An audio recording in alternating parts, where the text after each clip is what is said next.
1990 के बाद ये पहली बार है जब कश्मीर में अस्पतालों को इस तरह से इस्तेमाल करने की कोशिश सामने आई है। इसी शक के आधार पर गांदरबल और कुपवाड़ा जिलों के कई सरकारी अस्पतालों में डॉक्टर्स और मेडिकल स्टाफ के कोकर्स की तलाशी ली गई है।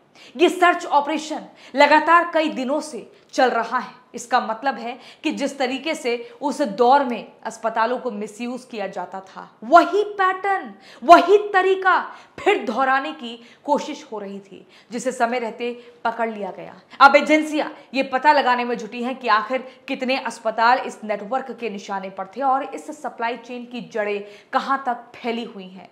जांच में एक और बड़ा खुलासा सामने आया है।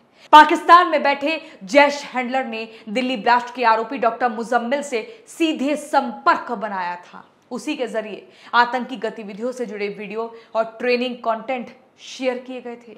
बताया जा रहा है कि दोनों की मुलाकात एक मौलवी के जरिए कराई गई थी, जिसके बाद एक पढ़े लिखे लोगों का नेटवर्क तैयार किया गया, जिसे व्हाइट कॉलर टेरर मॉड्यूल कहा जा रहा है। 18 अक्टूबर को कश्मीर के नौगाम इलाके में कुछ संदिग्ध पोस्टर लगाए गए थे, जिनमें एक आतंकी कोड नेम बार बार नजर आया। उसी से जांच एजेंसियों को शक हुआ और पूरा केस खोलना शुरू किया गया। इसके बाद जो कड़ियां जुड़ती गईं, वो सीधे फरीदाबाद और अल फलाह यूनिवर्सिटी तक पहुंची।